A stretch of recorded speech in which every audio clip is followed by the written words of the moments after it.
Hello friends, welcome to WordPress course series. इस video में हम लोग देखते हैं वेबसाइट का प्लानिंग कैसे करते हैं और वायरफ्रेमिंग क्या होता है।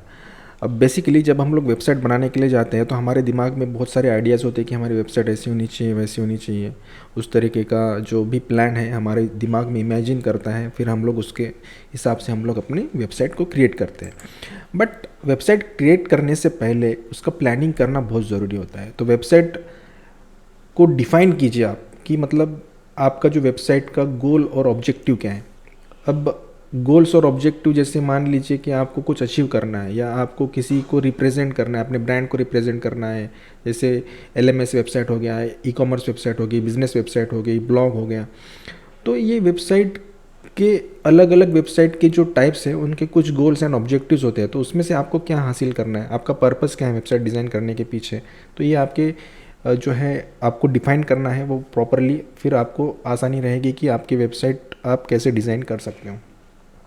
ठीक है, आपका टारगेट ऑडियंस कौन है और उनकी जो नीड्स हैं उसके हिसाब से जो आपकी वेबसाइट है वो डिफ़ाइन करनी चाहिए आपको। देन उसका जो वैल्यू प्रिपोजिशन है, यूनिक वैल्यू प्रिपोजिशन, तो उसमें clearly state website benefits and differentiators. आपकी वेबसाइट आपके कॉम्पिटिटर से अलग कैसे हैं, आपका जो उसका बेनिफिट है वेबसाइट का वो क्लियरली डिफाइन करना चाहिए आपको। Then resonate with the target audience values and pain points. आपकी वेबसाइट अगर आपके टारगेट ऑडियंस के पेन पॉइंट्स को ग्रैब नहीं कर रही है या कोई वैल्यू प्रोवाइड नहीं कर रही है तो उसका कोई मतलब नहीं है। तो आपको आपकी वेबसाइट में वो जो चीज़ें हैं जैसे बेनिफिट्स एंड वैल्यू प्रिपोजिशंस, मतलब वैल्यूज़ और पेन पॉइंट्स, वो अटेंशन ग्रैबिंग करनी चाहिए। तो ये सारी चीज़ें आप कैसे कर सकते हो ये आपको प्लान करना है। Then create a site map. अब साइट मैप क्या होता है? साइट मैप होता है बेसिकली एक विजुअल रिप्रेजेंटेशन आपकी वेबसाइट का, आपकी जो कंपनी है, आपका बिजनेस है, उसका एक विजुअलाइजेशन। और उसमें जो आप इमेजिन करते हो कि जैसे मैं यहाँ पर आपको एक दिखा देता हूँ। जैसे आपका वेबसाइट है जहाँ पे आपको इस तरीके का एक साइट मैप होता है। साइट मैप एक एसईओ के पर्पज़ से भी बहुत इंपॉर्टेंट पार्ट है। जैसे वेबसाइट अगर रैंक करनी है आपको सर्च इंजन्स में लाइक गूगल, तो साइट मैप एक बहुत इंपॉर्टेंट रोल प्ले करता है। एक दो तरीके के साइट मैप होती है, HTML साइट मैप और दूसरा है यूज़र्स के लिए एक साइट मैप होता है। तो यहाँ पर आपको आपकी वेबसाइट का साइट मैप कुछ इस तरीके से डिज़ाइन करने से, मान लीजिए एक प्रोडक्ट्स हैं, सर्विसेज है ना, लॉगिन का एक एक पार्ट होता है।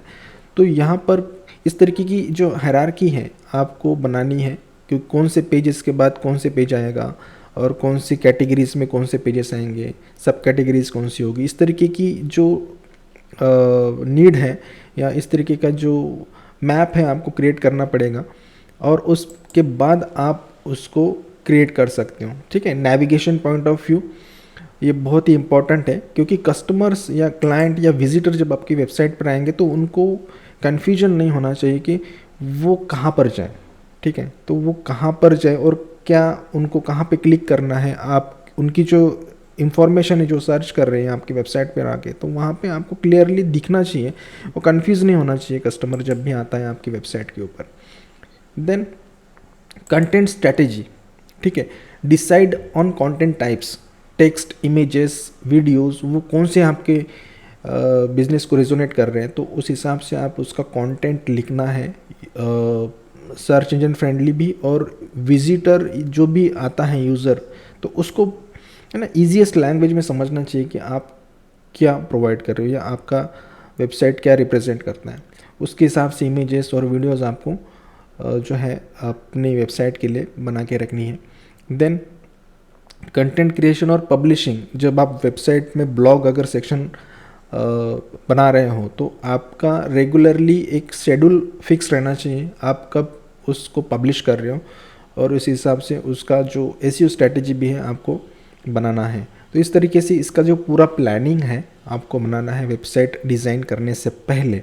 बहुत सारे लोग इसको सोचते नहीं है, उसको सीरियसली नहीं लेते, बट ये बहुत चीज़ ज़रूरी है, बहुत ज़रूरी है ये पार्ट सोचना कि आपको क्या क्रिएट करना है वेबसाइट में। तो ये बहुत ही इंपॉर्टेंट है, इसको आप नोट करके रख सकते हो वेबसाइट डिज़ाइनिंग करने से पहले। कोई बताता नहीं है बट ये सोचा कि मैंने एक वीडियो बना दूँ इसके ऊपर।